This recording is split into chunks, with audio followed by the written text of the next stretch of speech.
Bonjour à tous, ravi de vous retrouver pour ce temps autour d'Elsa Le Romain et autour de la thématique relocaliser une fausse bonne idée. Et donc, ce webinaire s'inscrit dans le cadre du concours lycéen Vive l'éco et qui va permettre aux élèves qui ont notamment choisi la spécialité dans le cycle terminal de participer à ce grand concours en postant une petite vidéo de 5 minutes et sur une thématique qui pourrait être celle-là, qui, on va le voir avec Elsa Le Romain, est au cœur de l'actualité. Donc, merci. Je vous invite à prendre place dans notre salle virtuelle. Et j'ai grand plaisir, Elsa Le Romain, de vous passer la parole pour cette présentation. Alors, je vais vous inviter également à vous présenter parce que les élèves, dans leur grand oral, ont aussi des questions sur leur orientation. Est-ce que vous pouvez nous dire, avant de vous lancer dans cette grande question, quel a été votre parcours? Bonjour à tous et merci beaucoup pour cette invitation. Donc, je suis actuellement chercheuse en économie à l'Université catholique de Louvain en Belgique. Et j'ai commencé l'économie à l'université, enfin plus précisément en prépa BL au lycée Thiers, parce que j'avais fait en fait un bac S pour de multiples raisons, mais j'avais quand même un attrait pour les sciences sociales et donc j'ai fait cette prépa BL qui permettait de conserver 2 ans après le bac une pluralité des disciplines avec de l'économie, mais aussi de la sociologie, de l'histoire, des langues. Et donc, à l'issue de cette classe préparatoire, j'ai réintégré l'université où là, en 3e année, j'ai commencé vraiment à faire de l'économie à la faculté. Et ensuite, je me suis dirigée vers un master recherche. Donc, du sud de la France, je suis montée à Paris, à l'université Paris 1, et où j'ai poursuivi mes études jusqu'en doctorat. Et c'est à l'issue de ce doctorat que, du coup, je suis devenue chercheuse. Donc là, je suis dans les premières années de mon cursus universitaire, donc ce qu'on appelle post-doctorant. Mais l'année prochaine, je vais devenir professeur d'université à l'économie d'Anvers, dans l'université d'Anvers. Donc c'est pour vous donner une idée que même au départ, sans ayant vraiment fait de l'économie, on peut en faire son métier. Et il y a de multiples façons d'être économiste. Et une des façons, c'est d'être chercheuse et donc de travailler sur des questions en profondeur et dans l'optique d'essayer de aider les étudiants, mais aussi d'aider les politiques publiques. Donc aujourd'hui, on va s'intéresser à la question relocaliser une fausse bonne idée. Et donc avant de rentrer dans le vif du sujet, je pensais qu'il était important de recontextualiser le pourquoi on se pose cette question. Donc la mondialisation, qui est un phénomène que je pense vous avez dû entendre parler de nombreuses fois, dans un contexte économique, c'est l'internationalisation et une interpénétration des économies. Donc, c'est l'ouverture croissante des marchés de biens et de services avec la libéralisation du commerce et des économies, mais aussi du système financier, des entreprises, de la technologie et de la concurrence. Et donc, c'est dans l'intensification de cette mondialisation depuis les années 90 qu'on a vu une augmentation des échanges commerciaux et plus particulièrement des échanges de biens intermédiaires, donc c'est-à-dire des composantes qui vont ensuite être assemblées pour former un bien que le consommateur va pouvoir acheter. Et ça, cette augmentation du commerce de biens intermédiaires traduit un phénomène qui est la croissance de la fragmentation internationale de la production. Donc, je vais vraiment revenir sur ça parce que c'est au cœur de cette question de la relocalisation. Parce que cette fragmentation internationale de la production va créer une plus forte interdépendance entre pays. Et donc, on verra que c'est pour ça qu'on peut envisager de relocaliser. Donc, qu'est-ce que la fragmentation internationale de la production? Donc, ça implique que des étapes de la production, de la conception d'un produit à sa livraison au consommateur final, sont effectuées dans des pays différents. Donc d'ici, on a la composition du Boeing 787 qui va être assemblé dans une entreprise, donc chez Boeing, à Seattle, aux États-Unis. Mais si on regarde de plus près la provenance de chaque partie de ce Boeing, on voit qu'il y a des pièces qui viennent du monde entier, donc de Corée du Sud, d'Australie, d'Italie, du Japon, du Royaume-Uni. Donc c'est vraiment, ce produit est un exemple de ce qu'on appelle un produit dont la production est internationalement fragmentée.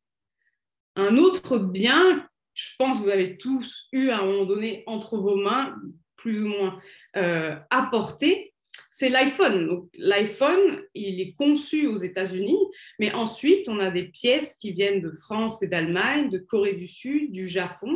Et puis, toutes ces pièces sont envoyées dans des entrepôts au Brésil, en Chine, pour être assemblées et ensuite réexpédiées vers d'autres pays.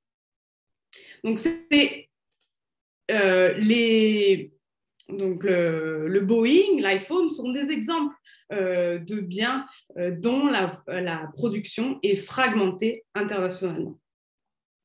Il est important de se demander pourquoi fragmenter la production à l'international. Donc, c'est en fait l'extension à grande échelle d'une idée qui est assez ancienne et qui avait été au départ mise en forme par Adam Smith, qui est la division internationale du travail. Donc, pour expliquer son concept, Adam Smith prend l'exemple de la production d'épingles dans une usine. Et il dit qu'il y a des gains d'efficacité à attribuer chaque petite étape de la production de cette épingle à un seul travailleur qui va se spécialiser dans cette tâche. Donc, la fragmentation internationale de la production, c'est vraiment juste la spécialisation dans des tâches particulières, donc dans des parties de cet iPhone à l'échelle mondiale. Et généralement, cette spécialisation se fait selon des avantages comparatifs, qui est aussi une notion assez ancienne qui avait été au départ mise en mots par Ricardo. Et donc, l'idée de cette spécialisation, c'est qu'on va avoir des gains d'efficacité. Donc, c'est vraiment dans un souci d'efficacité qu'on va fragmenter la production à l'international.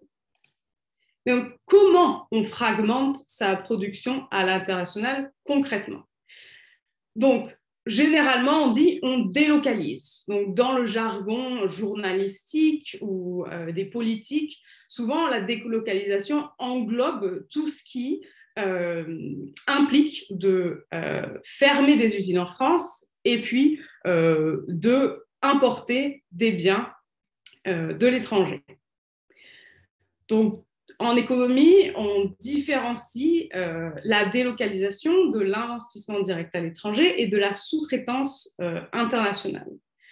Donc, la délocalisation, en termes économiques, c'est vraiment le déplacement d'une unité de production qui était au départ en France dans un pays étranger. Donc, c'est par exemple Renault qui va décider de fermer une usine en France pour construire de toutes pièces une usine en Roumanie.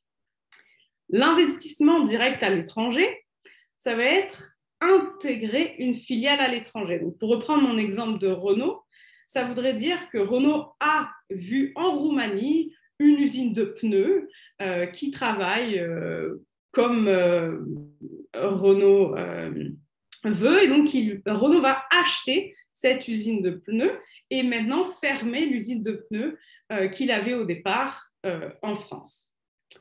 Et la dernière façon, du coup, de fragmenter sa production, c'est de sous-traiter à l'international.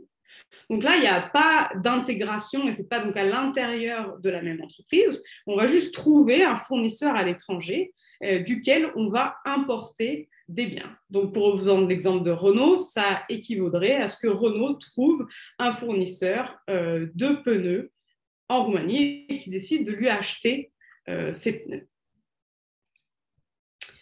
Donc, j'insiste sur des différences d'organisation parce que ça va être fondamental dans notre question de la délocalisation.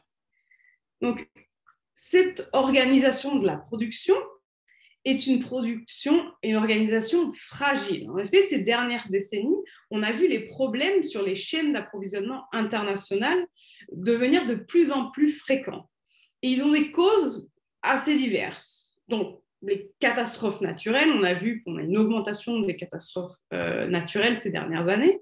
Ça peut être aussi des problèmes de transport, et donc qui bloquent l'acheminement des pièces, des cyberattaques qui vont fermer ou en tout cas bloquer la production de certaines entreprises, des pénuries de main-d'œuvre qui viennent d'une pandémie, mais qui peuvent aussi venir d'une grève à grande échelle.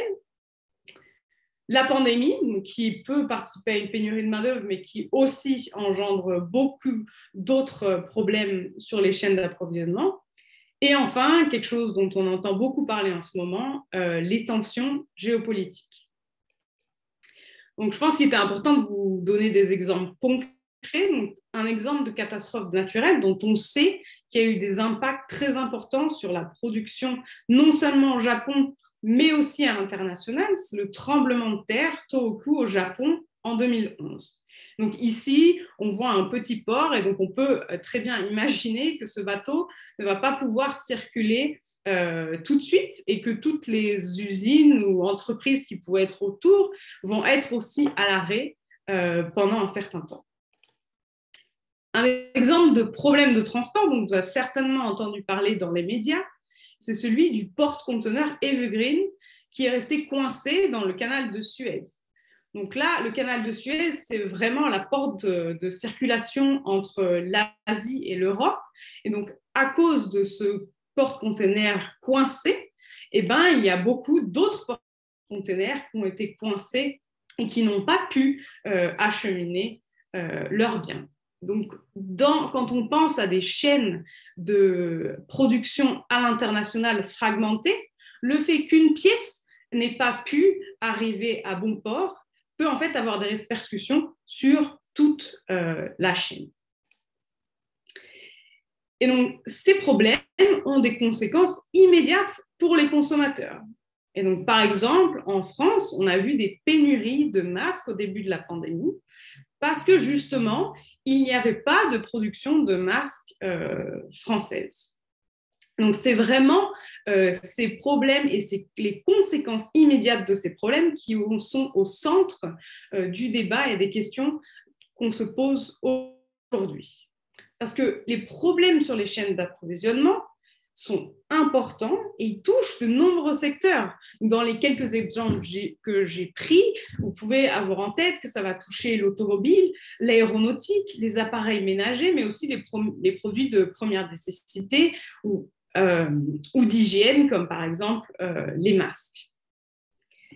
Mais donc ça touche de nombreux acteurs, ça touche directement les consommateurs par les pénuries, mais c'est aussi très coûteux, non seulement pour les entreprises. Donc une étude de McKinsey Global Institute en 2020 auprès d'experts a évalué le coût de tels problèmes à 24% des chiffres annuels dans l'industrie pharmaceutique et jusqu'à 78% du chiffre annuel dans l'industrie aérospatiale. Donc, pour les entreprises, c'est vraiment des pertes très conséquentes. Et des chercheurs ont estimé donc, que le tremblement de terre au Japon, dont je vous ai montré la photo, une des photos en 2011, a engendré une diminution de la croissance du PIB japonais de 0,45 points de pourcentage. Des chercheurs ont aussi montré que ce tremblement de terre a eu des conséquences sur la production de voitures aux États-Unis. Donc, encore une fois, on a cette idée que des problèmes locaux peuvent avoir très vite des conséquences importantes et mondiales. Donc, c'est dans ce contexte qu'on peut se demander est-ce que la relocalisation de l'activité est la solution? Parce que si on relocalise, tous ces problèmes de maillons de la chaîne bloqués, a priori, seront moindres. Donc, on va essayer de répondre à cette question en regardant d'abord quels sont les arbitrages autour de la relocalisation, quels sont du coup les avantages et les possibles inconvénients. Et ensuite, on essaiera de voir s'il existe des alternatives à la relocalisation pour pallier ces problèmes d'approvisionnement et autour de la chaîne d'approvisionnement internationale. Donc la relocalisation, c'est le fruit d'un arbitrage au début. C'est des producteurs qui ont décidé d'aller localiser ou d'aller se localiser ailleurs ou d'aller importer des biens d'un autre endroit parce qu'ils pensaient qu'il y avait des gains d'efficacité. Donc c'est cette idée de la division internationale du travail. Donc relocaliser, c'est savoir donc revenir en arrière. On s'attend à ce qu'il y ait des augmentations des coûts des facteurs parce que maintenant, vous allez payer des salariés en France où on a un salaire minimum et des conditions de salaire plus élevées que des salariés en Roumanie ou en Chine dans la plupart des cas. Donc ça va se traduire par une augmentation des coûts des facteurs. Mais on peut aussi avoir une perte de productivité parce qu'au départ, on avait choisi de localiser ou d'acheter une pièce, par exemple aux États-Unis, parce que les États-Unis avaient une technologie dont la France ne disposait pas. Et en choisissant de relocaliser domestiquement, on va pouvoir avoir dans certaines industries des économies d'échelle moindres. C'est-à-dire qu'avant, si vous pouviez servir le monde entier d'un endroit, vous allez pouvoir faire des économies parce que vous allez avoir un seul entrepôt, vous allez avoir des charges qui seront liées à cet endroit-là, du capital fixe, des machines que vous pouvez utiliser pour la production mondiale. Là, si vous décidez de uniquement servir le marché français, forcément, vos ventes vont être forcément plus basses et du coup, vous aurez des économies d'échelle moindres. Donc, tout ça, qui sont des coûts potentiels à la relocalisation, on a pensé que ça impliquera des prix plus élevés. Et donc, des prix plus élevés, a priori, pour les consommateurs. Mais si on pense que la relocalisation est une bonne idée, c'est qu'il y a aussi des bénéfices. Donc, quels sont a priori les bénéfices ? D'une part, relocaliser, on va avoir une plus grande proximité. Donc, ces problèmes d'acheminement, donc les porte-containers qui restent coincés dans le canal de Suez, a priori, il y a moins de chances que ça arrive. On aura aussi plus de contrôle, parce que ça sera à l'intérieur des frontières de la France, où le gouvernement français peut décider de règles et de lois pour réguler l'activité. Et enfin, on pense qu'on aura une moindre exposition au choc, parce que tout sera en France, et du coup, s'il y a un séisme au Japon, on n'aura pas de problème sur la production française. Donc vraiment, l'idée de relocaliser, c'est que la production devienne plus résiliente. Et donc, c'est d'éviter tous ces coûts que j'ai essayé de vous montrer avant, qui viennent des problèmes sur ces chaînes de valeur mondialisées. Donc, l'idée, c'est aussi d'éviter les pénuries pour les consommateurs. Mais bien entendu, ça c'est la théorie. En pratique, la relocalisation n'est pas toujours possible. Donc, il y a des secteurs comme l'agriculture, l'énergie, les secteurs miniers qui sont contraints par la localisation des ressources naturelles. Et donc, vous avez beau faire tout ce que vous voulez, ça va être compliqué de pouvoir les produire sur le sol français.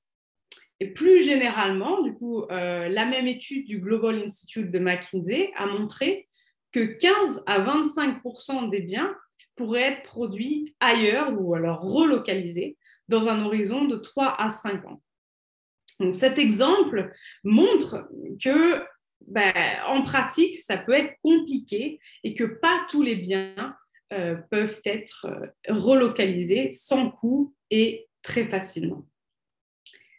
Et le deuxième point sur lequel je voulais revenir, c'est qu'une production domestique, c'est une production concentrée et donc, par définition, peu résiliente. En effet, en relocalisant, on va réduire sensiblement la diversification, alors qu'on sait que c'est un élément fondamental pour réduire le risque et augmenter la résilience. Par exemple, les mesures de confinement en France et donc le fait que plein de personnes devaient travailler de la maison ou ont dû arrêter tout simplement de travailler, aurait eu des effets bien plus importants sur la consommation française. Si on n'avait pas pu importer des biens ailleurs, donc depuis des pays qui, eux, n'avaient pas les mêmes mesures de confinement, qui n'étaient pas au même stade de la pandémie, que si la production n'avait été que domestique. Et donc, clairement, au moment des mesures de confinement, la production aurait baissé très fortement. Mais donc, si la relocalisation n'est pas toujours la solution, quelles sont les alternatives?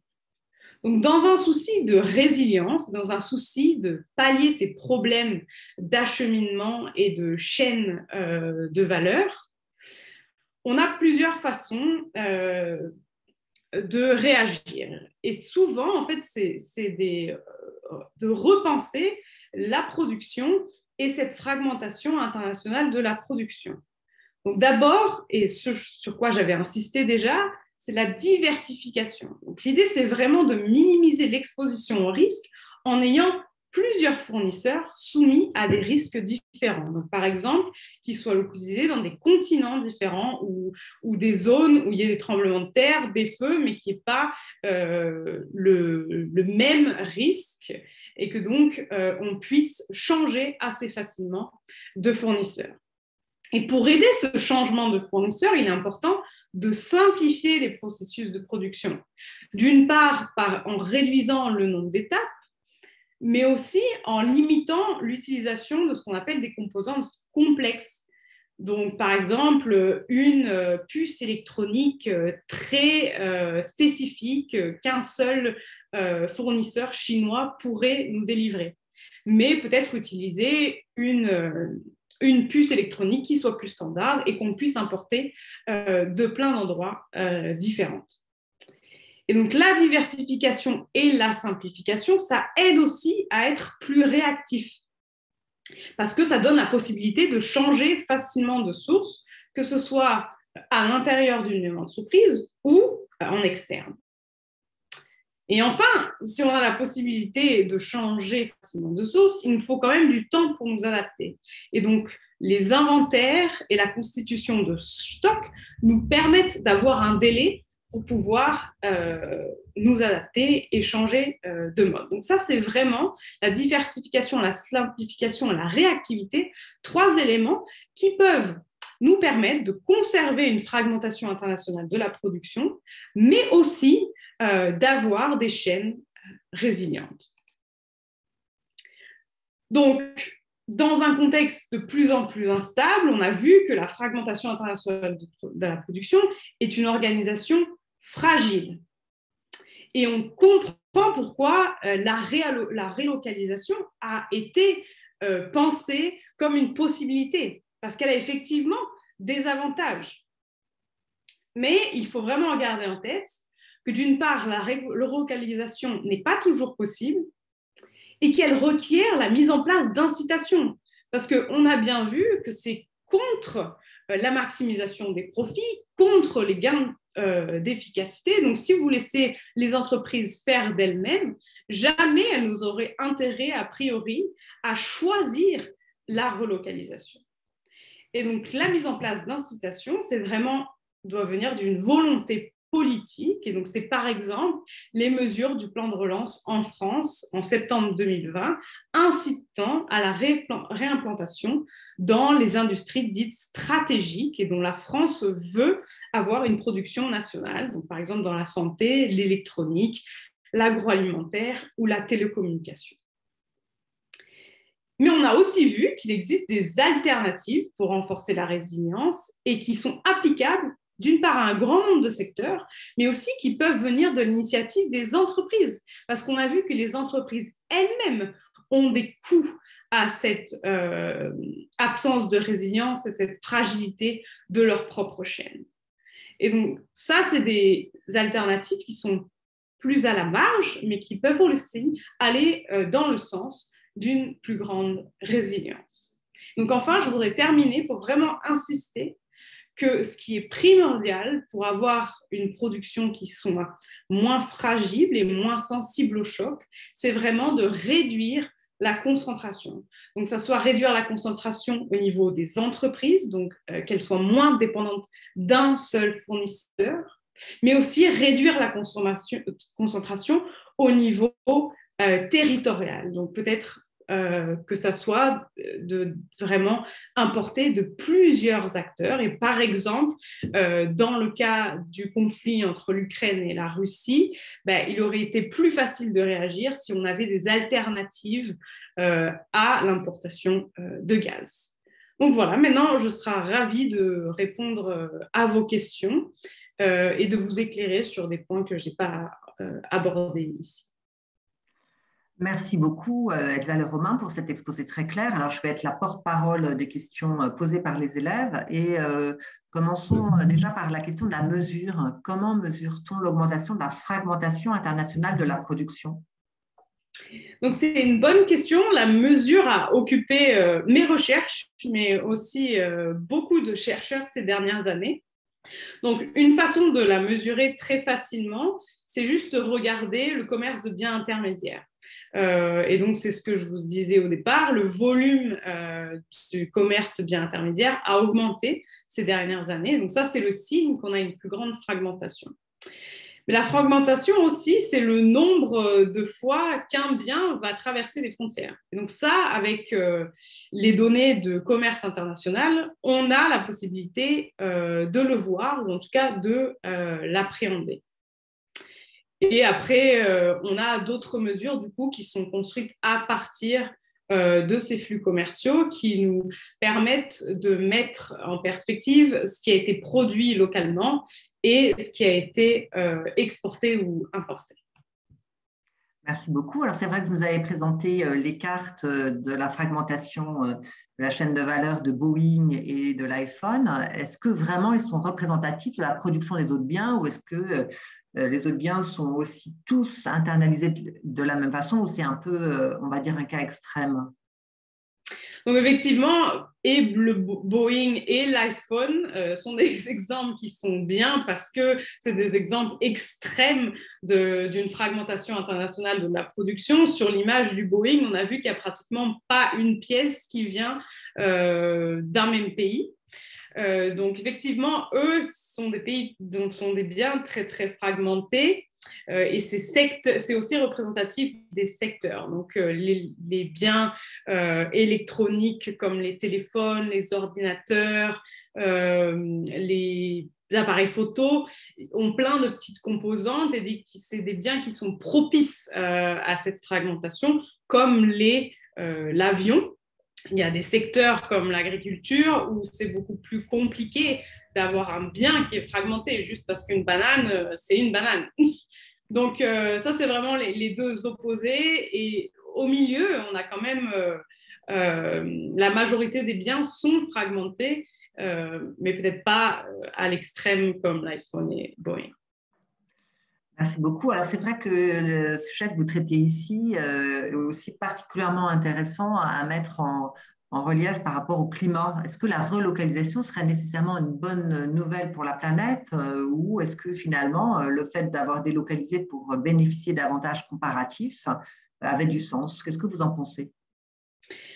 En termes de climat, ce qui est sûr, c'est que la relocalisation diminue le transport. Donc, dans un souci de diminuer les émissions de CO2 et donc l'utilisation souvent d'avions cargo ou de porte-conteneurs, si vous relocalisez, a priori, vous pouvez juste utiliser des voitures et des bus. Donc, bon, dans cette perspective-là, on peut se dire que ça peut être bien pour la planète. Après, effectivement, comme vous avez évoqué, il y a cette concentration de la production dans des endroits qui, au départ, n'ont pas d'avantage comparatif pour le faire, peut aussi être un vecteur d'augmentation de la production locale dans des processus de production plus longs parce que les gens n'ont pas forcément le savoir-faire ou les technologies qui vont le permettre. Et donc ça, on peut se dire que ça pourrait avoir un effet négatif sur le climat. Après, je pense qu'il faudrait faire quelque chose un peu plus complet, peut-être un modèle pour avoir une idée plus précise de quels sont les effets globaux. Alors, effectivement, du coup, cette relocalisation peut être une solution face aux problèmes justement que vous avez évoqués, mais est-ce que d'autres pays pourraient voir cette relocalisation comme finalement une forme de protectionnisme et prendre des mesures de représailles et donc, du coup, conduire à une démondialisation, mais un peu dans une forme de stratégie des jeux? Alors, c'est une bonne question. C'est vrai que d'habitude, le protectionnisme, on pense ça plus comme en mettant des barrières à l'entrée plutôt que de rapatrier sa propre production. Mais c'est vrai que relocaliser, c'est en tout cas mettre une préférence nationale. Et donc, c'est vrai que dans le cadre des accords que l'on a avec d'autres pays, ça pourrait être vu comme une forme de protectionnisme. Après, je ne sais pas, comme par exemple dans le cas des mesures de plan de relance, c'est vraiment des choses qui sont très spécifiques, mais je ne sais pas si on pourrait avoir des revirements et donc des pays qui réagissent, comme par exemple la Chine avait réagi aux droits de douane de Donald Trump. Parce que, à mon avis, ça reste des choses qui sont très petite échelle. Si on fermait par exemple une usine qui était l'usine de la capitale de la Chine qui employait 50% des travailleurs, peut-être, mais je pense qu'à l'heure actuelle, on parle vraiment quand même de petites relocalisations. Je ne suis pas sûre que ça représente une menace pour les autres pays, mais je peux me tromper. Alors justement, vous parlez de production nationale, mais encore faut-il être capable d'avoir la main-d'œuvre. Et il y a une question très intéressante là-dessus, sur le problème d'appariement de la main-d'œuvre. Aurons-nous à court terme la capacité à former et parfois à convaincre de travailler dans l'industrie quand on voit que ces deux sujets, former de la main-d'œuvre au regard des besoins des entreprises et également dans le domaine de l'industrie, dont on sait que la part c'est fortement réduit dans le PIB ces dernières années, pose un double problème. Oui, c'est effectivement problématique parce qu'en théorie, on peut relocaliser, réouvrir l'usine et puis c'est bon, tout fonctionnera. Mais ce n'est pas sûr du tout qu'on ait encore l'expertise en France pour pouvoir relocaliser certaines productions industrielles qui, au départ, étaient françaises.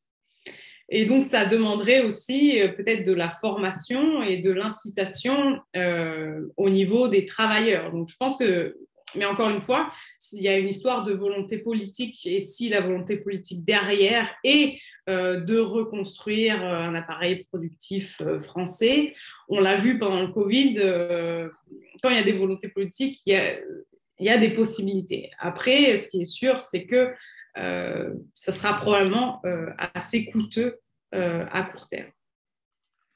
Oui, coûteux. Et puis, c'est vrai que je pense que la personne qui posait cette question s'interrogeait aussi sur le délai entre le moment où on décide de relocaliser et effectivement le moment où la population a les compétences attendues. Oui, mais je pense en fait que c'est quelque chose aussi qu'on a vu dans l'autre sens, à savoir qu'il y a eu beaucoup de discussions, et ça, j'en ai pas parlé, mais je pense que c'est important. Quand on pense à délocalisation, on a vu que beaucoup de gens ont perdu des emplois et c'était compliqué pour eux de changer de secteur, de se reformer, etc. Donc, vous pouvez aussi penser que maintenant, ces compétences sont perdues, ces gens sont pour la plupart à la retraite ou ils ont, on espère, trouvé un emploi dans d'autres secteurs. Donc, ramener cette entreprise en France, ça impliquerait refaire le cheminement inverse, reformer. Et donc, ce n'est pas des choses qui se font en un claquement de doigts. Alors justement, ces relocalisations peuvent-elles être réorientées vers ces secteurs, ces territoires qui ont souffert des délocalisations? Encore une fois, je pense que s'il y a la volonté politique derrière, on peut essayer de mettre des incitations, donc que ce soit au niveau de la région, pour que les entreprises, donc que ce soit des incitations au niveau des taxes, par exemple, ou au niveau de la place, de l'infrastructure que les régions peuvent mettre à disposition des entreprises pour les attirer dans un territoire plutôt que l'autre. Donc, s'il y a volonté politique de faire ça, je pense qu'il y a des instruments pour le faire. Après, c'est sûr qu'il y a beaucoup de territoires en France qui ont souffert des délocalisations. Et donc, c'est compliqué aussi de dire, bon, ben, ceux-là, ils ont vraiment souffert, on va leur remettre une industrie pharmaceutique, etc. Et ce n'est pas du tout sûr que parce qu'ils ont souffert, ils aient les compétences et il y a des gens encore qui soient susceptibles d'être employés dans ces entreprises, dans ces régions. Parce qu'on sait, par exemple, qu'il y a beaucoup de ces régions où les jeunes ont déserté parce que sinon, ils ne trouvaient pas d'emploi. Alors tout à l'heure, vous avez évoqué le fait qu'en relocalisant, on avait un risque de perte de productivité. Et finalement, on peut aussi se poser la question du solde, si je puis dire, parce qu'en relocalisant en France, par exemple, on peut espérer gagner en productivité du travail, dont on sait qu'on a des bons niveaux de productivité du travail. Et par ailleurs, on a vu que certaines entreprises qui avaient délocalisé en Chine, en fait, ont souffert d'une baisse de la productivité. Qu'est-ce que vous en pensez? Non, effectivement. Donc en France, on a des bonnes conditions pour que la production se passe dans des conditions qui soient différentes de celles en Chine, d'une part parce qu'on n'a pas les mêmes institutions, parce qu'on n'a pas le même marché du travail, et effectivement, on peut penser qu'il y ait des gains de productivité à relocaliser en France. Après, ce à quoi je faisais référence dans ces pertes de productivité, c'est vraiment si la raison de la délocalisation au départ était motivée par des raisons technologiques. Donc, il y a certaines industries dans lesquelles la France n'a pas, à l'heure actuelle, les technologies pour pouvoir faire les biens de pointe qui ont été produits aux États-Unis, au Canada ou je ne sais où. Et du coup, il faudrait d'abord investir dans cette technologie afin de pouvoir avoir une productivité égale. Alors, on voit qu'on est dans une période avec une forte inflation. En plus, on voit que la transition environnementale va générer un risque d'augmentation de l'inflation. Et à cela s'ajoute le fait que eh bien, cette relocalisation peut elle-même finalement contribuer à l'augmentation des prix. Est-ce qu'on est capable de mesurer finalement ça en termes de perte de pouvoir d'achat pour le consommateur et est-ce qu'il est prêt finalement à faire ce sacrifice pour avoir davantage d'emplois? À ma connaissance, on n'a pas d'étude qui a étudié l'effet de la relocalisation et les relocalisations qui ont déjà eu lieu sur le pouvoir d'achat des Français ou des consommateurs en général. Ce qui est sûr, c'est qu'on a des études qui montrent que l'inflation a un effet direct sur les consommateurs, que l'augmentation des biens importés, donc par exemple, j'ai des recherches sur le Brexit, on a montré qu'avec la dépréciation de la livre, très rapidement, après cette dépréciation qui a suivi le référendum, il y a des augmentations de prix des biens, et tous les biens, pas uniquement ceux qui sont importés pour les ménages britanniques. Donc ça, on le sait. Après, bien entendu, la relocalisation, il y a deux choses à prendre en compte. D'une part, oui, potentiellement, on aurait des augmentations de prix des biens, mais comme vous l'avez dit, ça aurait aussi de l'emploi. Donc, si vous avez un revenu supérieur, toute chose égale par ailleurs, vous pourrez être plus heureux. Donc, c'est aussi à savoir comment cette distribution se fait et dans quelle mesure les avantages et les inconvénients se compensent. Et je pense aussi qu'on a déjà vu que, en tout cas, certains tranches de la population, et je pense très particulièrement les plus aisés, l'exemple du bio ou du Made in France, il y a l'air d'avoir une demande pour ce genre de biens. Et donc, en tout cas, certaines personnes, mais encore, je pense, celles qui peuvent se le permettre, ont l'air d'être à même de payer plus cher pour des biens qu'elles considèrent d'une qualité ou d'une provenance meilleure. Donc, Mais encore une fois, c'est une question ouverte. Oui, et du coup, j'invite également les personnes qui nous suivent ou qui nous regarderont ensuite en replay à consulter le travail et le webinaire que nous avons fait avec Lionel Fontagnier sur la feuille de paix et le caddie, qui justement mesurait ces deux phénomènes. Donc voilà, je les incite à poursuivre cette réflexion sur cette thématique entre le pouvoir d'achat et l'emploi.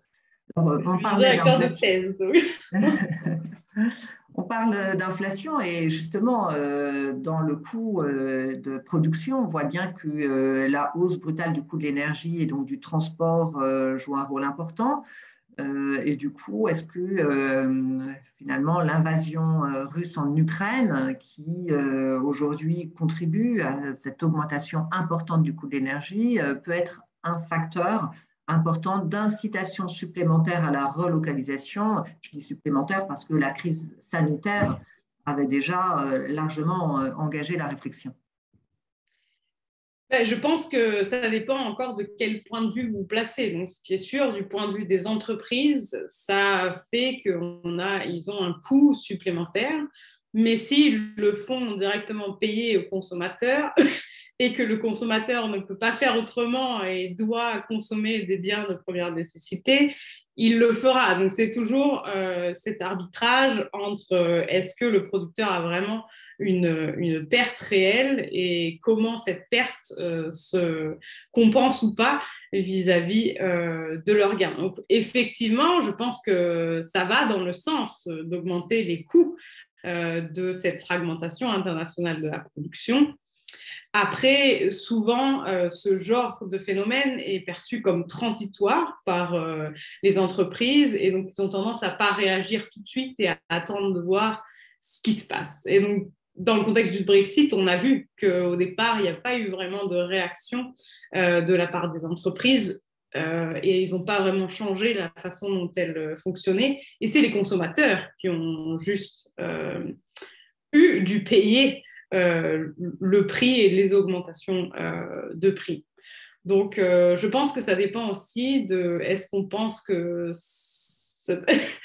cette crise va durer ou si c'est quelque chose qui est juste ponctuel. Merci. Alors, pour vous poser, Elsa, le Romain, les dernières questions qui sont dans le chat, en voilà une. Quelles sont les autres alternatives à la relocalisation, vous demande-t-on? Du coup, c'est une bonne question. C'est ce que j'ai essayé d'esquisser dans mon avant-dernière slide. Je pense que les alternatives viennent vraiment de repenser ces chaînes de production internationale en les rendant du coup plus flexibles, mais surtout en diversifiant. Et donc, quand j'insistais sur la concentration, je pense que quelque chose qui peut être aussi de l'ordre d'une volonté politique, c'est d'essayer de diminuer la concentration des entreprises et donc de ces énormes entreprises qui deviennent les fournisseurs de toute la planète. Donc, par exemple, je pense aux GAFA, mais c'est peut-être pas dans ce contexte-là parce que c'est un autre débat et les GAFA ne sont pas forcément l'industrie où on a de la fragmentation internationale de la production qui est la plus importante, mais je pense que là, il y a un travail politique à faire et à réfléchir à comment on essaie de ramener de la concurrence et du coup de ramener de la possibilité de diversification, parce qu'il y a beaucoup d'industries où c'est compliqué en fait de trouver des alternatives ou en tout cas des fournisseurs alternatifs. Alors justement, vous parlez d'industrie, ce sera la dernière question. La désindustrialisation est-elle une fatalité? Parce on parle souvent en fait de relocalisation pour faire revenir de l'industrie en France. Est-ce que cette désindustrialisation est une fatalité? C'est une bonne question auquel je ne sais pas si j'aurai le temps de répondre dans le temps imparti. Ce qui est sûr, c'est que la désindustrialisation a été amorcée avec cette intensification de la mondialisation et du fait que on s'est dit que finalement, tout ce qui était de l'ordre de l'industrie manufacturière, on aurait intérêt à le faire ailleurs qu'en France. Et c'est comme ça que cette démarche de désindustrialisation s'est amorcée. Et donc, la France est spécialisée dans d'autres choses, et particulièrement dans les services ou dans des industries qui sont plus des industries de pointe. Je ne sais pas si c'est une facilité. Je pense qu'il y a eu à un moment donné, encore une fois, une volonté politique de laisser faire et de dire qu'on était d'accord avec le fonctionnement du monde et le fait que ce qui régissait les endroits où la production était faite, c'était les lois du marché. Parce qu'au départ, c'est vraiment, et je pense que c'est important de garder ça en tête, la raison au départ pour laquelle on a eu des délocalisations, c'est parce que les acteurs et les entreprises ont décidé, elles, que c'était plus intéressant pour elles et leurs profits d'aller faire des choses ailleurs. Donc, je ne pense pas que ce soit une fatalité dans la mesure où on aurait pu décider qu'on empêchait les entreprises de faire ça. Après, je ne suis pas en train de dire qu'il aurait fallu le faire, mais je pense que c'est quelque chose qui est de l'ordre des possibles. Après, cela étant dit, je pense que la spécialisation dans les services a aussi eu des points positifs. Encore une fois, ces délocalisations, le problème, c'est que ça a touché beaucoup de gens et des territoires et que ça a laissé des traces dans la population française et qu'il n'y a peut-être pas eu assez, à mon sens, d'accompagnement. Parce qu'on aurait pu aussi décider de laisser faire les entreprises, laisser faire le marché, qu'elles aillent s'implanter ailleurs, mais au niveau de la France, mettre en place des systèmes d'aide, de formation, d'accompagnement aux personnes qui étaient victimes de ces délocalisations. Et je pense qu'en tout cas, clairement, il aurait pu être fait beaucoup plus de choses qu'il n'a été fait à ce moment-là. Et juste pour ouvrir la parenthèse, je pense que c'est aussi une des raisons pour lesquelles, à l'heure actuelle, on a ces très grosses contestations de la mondialisation. C'est parce que les gens ont vu qu'est-ce qu'ils ont perdu, mais ils ont tendance à aussi ne pas voir du tout qu'est-ce qu'ils auraient pu potentiellement y gagner.